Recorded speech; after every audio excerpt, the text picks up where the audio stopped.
বিসমিল্লাহির রহমানির রহিম। আজ আমি মোহাম্মদ শামীম আপনাদের সামনে কিছু আলোচনা নিয়ে হাজির হলাম। সে আলোচনাটি হলো, দেখুন যে আল্লাহ কিন্তু সবসময় নির্দোষ, কিন্তু আমরা নির্বোধ হয়ে আছি আর আল্লাহর আইন কানুন মানি না, এবং আল্লাহ যদি আমাদেরকে কোনো বিষয়ে ইশারা করে সেটা আমরা বুঝে চলি না, যার ফলে আমরা বিরাট বিরাট কোনো বিপদে পড়ে যাই। আর বিপদে পড়ে তখন হাবুডাবু করি আর আল্লাহকে বলতে থাকি যে হে আল্লাহ, এরকম একটা বিপদ আপনি আমাকে দিলেন, এমন একটা সমস্যায় আমাকে ফেললেন, আল্লাহ আমাকে দেখলো না, আল্লাহ আমাকে চাইলো না, এমন কিছু কথা আমরা বলতে থাকি। আর আল্লাহ কি করবে? আল্লাহ তো আমাদেরকে ইঙ্গিত করে, কিন্তু আমরা বোঝার চেষ্টা করি না। দেখেন, এই যে স্বপ্ন বিষয়ে আমাদের এই চ্যানেলটি খুলেছি, যে মানুষ কি স্বপ্ন দেখলে বুঝবে যে কালকে তার এই বিপদটা হবে, কি স্বপ্ন দেখলে কালকে যে আপনি নিয়ত করেছেন কালকে আপনি একটা দেশ থেকে আরেকটা দেশে যাবেন, এখানে গেলে আপনার কি বিপদ হতে পারে, এটা যদি আপনি জানতে পারেন আগে, তাহলে কিন্তু এই স্বপ্নের মাধ্যমে যে আল্লাহ আপনাকে হেল্প করছে, সাহায্য করছে, যে তোমাকে স্বপ্নে দেখানো হয়েছে, তখন আপনারা এটাকে কি করছেন, যে ব্যাখ্যা বিশ্লেষণ করেননি, আপনার কাজে আপনি চলে গেছেন, গিয়ে তো বিপদে পড়েছেন। এখন আল্লাহ তো আপনাকে ইঙ্গিত করেছিল, এখন বলতে পারেন সেই ইঙ্গিত তো আমি বুঝিনি। তো বুঝেননি বলেই কিন্তু যে আল্লাহ তাআলা কি বলেছে, সূরা হামিমের মধ্যে এই কথাটি বলেছে, কিতাবুন ফুসসিলাত আজাতু কোরআনান আরাবিয়ান, এই এক গ্রন্থ আরবি কোরআন রূপে অবতীর্ণ, এর বাক্যসমূহ জ্ঞানীদের জন্য। তাহলে যে স্বপ্ন এমন একটা বিষয়, খুব কঠিন বিষয়, যেমন হযরত ইউসুফ আলাইহিস সালাম, আল্লাহ তাআলা কিন্তু ইউসুফ আলাইহিস সালামকে এই স্বপ্নের ব্যাখ্যার একটা মর্যাদা তাকে দান করেছেন। স্বপ্নে এক রাজা দেখল, রাজার ব্যাখ্যা দিল, তখন রাজা সতর্ক হলো, তখন দেশের ক্ষতি হয়নি, মানুষ না খেয়ে মরেনি, যে 3 বছর বাম্পার ফলন হবে আর 7 বছর আকাল হবে। এই ব্যাখ্যাটি তিনি দিলেন এবং রাজা এটার মিল পেয়ে গেলেন। আচ্ছা, তাহলে সেই ইউসুফ আলাইহিস সালামকে দিয়ে বোঝানো হলো যে স্বপ্নের ব্যাখ্যা সবাই পারবে না, তাই কি করতে হবে, জ্ঞানী গুণী এবং চতুরঙ্গ ওলি আউলিয়া এদের সংস্পর্শে গিয়ে আমাদের স্বপ্নের ব্যাখ্যাটা করে নিতে হবে। আচ্ছা, আর আল্লাহও কিন্তু বলেছে তোমরা সলেহীন, সিদ্দিকিন, মোত্তাকিন এবং মুমিনিনদের সাথে ওঠা বসা করো। তাহলে আমার জীবনে কোনো ভুল থাকলে সেটা তাদের চোখে ধরা পড়বে, যে বাবা এটা এমনে না, এটা এমনে, বা তুমি এই কাজটা করো বা এই কাজটা করো না। তখন আমরা একটা সাজেশন পেয়ে যাব, তখন দেখা গেছে একটা বড় বিপদ থেকে আমরা বেঁচে যাব। যেমন আপনি একটা জিনিস চিন্তা করেছেন, আজকে কালকে আপনি কাজে যাবেন, তখন যেই কাজে যাবেন সেখানে গেলেও আপনার 20-30 হাজার টাকা খরচ হয়ে যাবে, আবার আসতেও এই 2টি টাকাই খরচ হবে। তো এখন আপনাকে স্বপ্নে ইঙ্গিত করা হয়েছে, যে একটা জিনিস দেখানো হয়েছে, কিন্তু সেটি আপনি বুঝেন নাই, মানে ওই জিনিসটা দেখানোর মধ্যে এসে গেছে যে তুমি গেলে তোমার এই কাজটা হবে না, বরঞ্চ বিপদগ্রস্ত হবে। এখন আজকে নিয়ত করেছেন কালকে সকালে আপনি যে কাজে যাবেন সেখানে আপনি 5 লক্ষ টাকা আপনি ইনভেস্ট করবেন ব্যবসার জন্য। এখন ইনভেস্ট করবেন লাভ করার জন্য, সংসার চলবে এই টাকা দিয়ে।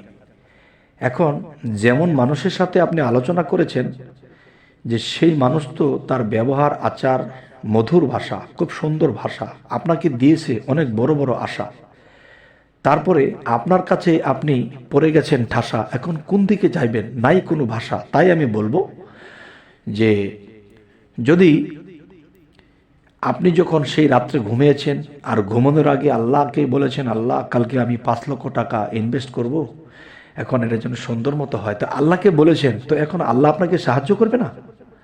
তখন সেই রাত্রে আপনি স্বপ্ন দেখেছেন কি? দেখেছেন যে আমি অনেক বড়লোক হয়ে যাচ্ছি, আমাকে মানুষ সম্মান করতেছে, আমি অনেক টাকা কামাই করে নিয়ে আসতেছি। এ ধরনের স্বপ্ন যদি আপনি দেখেন, তখন ঘুম থেকে উঠে এটাই ভাববেন যে আমি যদি আজকে এই টাকাটা ইনভেস্ট করতে যাই, আমি দেখব পরবর্তীতে এই টাকা আমার আর নাই, অন্য কেউ নিয়ে যাবে, আমার থাকবে না আর কিছুটাই। তাই আমি বলবো, হে সকল ভাই, যে আপনি যখন কোনো কিছু করবেন, বড় কিছু করবেন, লেনদেন করবেন, তখন কি করবেন, সেই রাত্রে আল্লাহকে একটা সিজদা করবেন এবং সূরা ফাতিহা, এরপরে সূরা ইখলাস, সূরা ফালাক, সূরা নাস এটি পাঠ করে আপনার বুকে ফু দিয়ে ঘুমাবেন আর আল্লাহর সাহায্য কামনা করবেন যে কালকে যদি আমার কাজটা সঠিক হয়, ভালো হয়, তাহলে আল্লাহ তুমি আমাকে নিও, আর না আমাকে নিও না, আর আমাকে তুমি যদি সাহায্য করতে যে আমি ওই কাজটা করব কিনা। তখন কিন্তু আল্লাহ আপনাকে সেই রাত্রে স্বপ্নযোগে কিছু দেখাবে। আর সেটা কি দেখাবে? যদি দেখেন আপনি অনেক ধনী লোক হয়ে যাচ্ছেন, আপনি সম্মান পাচ্ছেন, বিভিন্ন কিছু দেখাচ্ছেন, তখন সকালে ঘুম থেকে উঠেই ভাববেন যে এখানে যে যাওয়া যাবে না, নিশ্চয়ই আমার কোনো বিপদ সংকেত।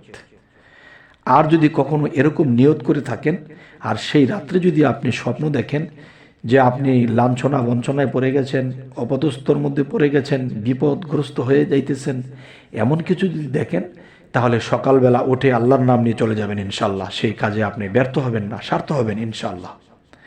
আচ্ছা, আজকে যে কথাগুলো আপনাদেরকে বলতেছি, এই কথাগুলো দেখেন জাস্টিফাই করা কথা। যে হয়তো ভাববেন দেখলাম ভালো কিছু হবে, খারাপ কিছু, আবার দেখলাম খারাপ কিছু হবে, ভালো কিছু, দেখেছি ভালো কিছু হবে, খারাপ কিছু, তাহলে এটা কিভাবে? দেখেন, আপনি যে দাঁড়িয়ে আছেন, সে যে জায়গাটিতে দাঁড়িয়ে আছেন, আপনি নিচের পা থেকে মাথা পর্যন্ত তাকিয়ে দেখেন যে আমরা কিন্তু লতা পাতা দিয়ে হাঁটতেছি, আমার মাথাটা হলো আমার গোড়া। দেখেন গাছের গোড়াটা মাটির নিচে আর ডালপালগুলো উপরে। আমরা মাটির নিচে যখন পানি দিই গোড়ায়, তখন কিন্তু গাছটা বেঁচে থাকে।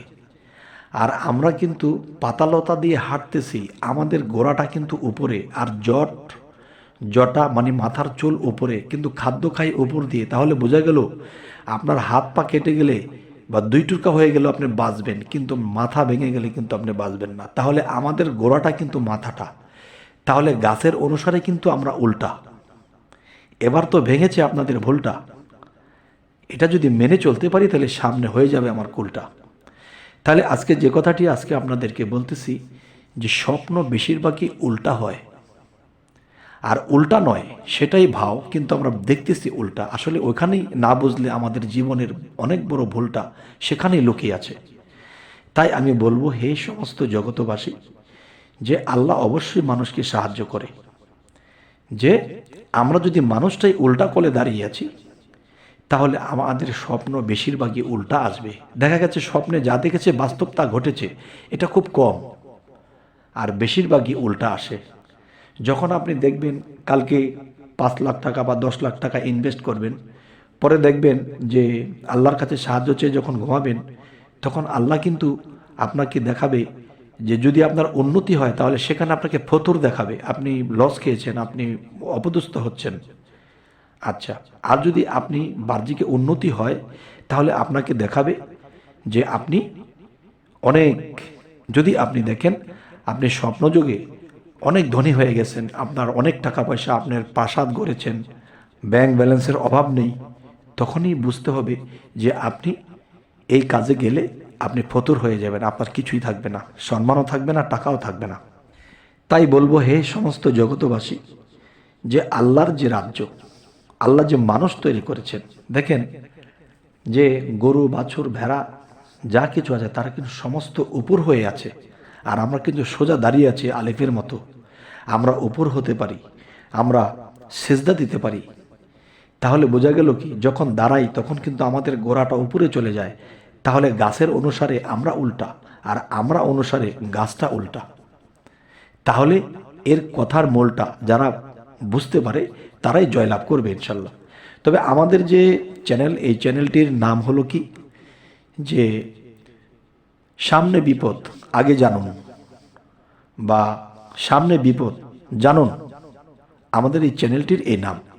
অবশ্যই এই চ্যানেলটি শুনে যদি আপনারা উপকৃত হন এবং সামনে কি হবে এটা যদি আপনারা আল্লাহর আমল করে ঘুমান এবং স্বপ্ন দেখে থেকে বুঝে বুঝে চলতে পারেন, ইনশাল্লাহ আপনারা জয় হবেন, লক্ষ কোটি টাকা আপনাদের মার খেতে হবে না। আর আমাদের এই চ্যানেলটি সবসময় চোখ রাখুন, আমরা বিভিন্ন স্বপ্নের ব্যাখ্যা দিয়ে যাব ইনশাল্লাহ, আমাদের সামনে যেন ভালো হয়।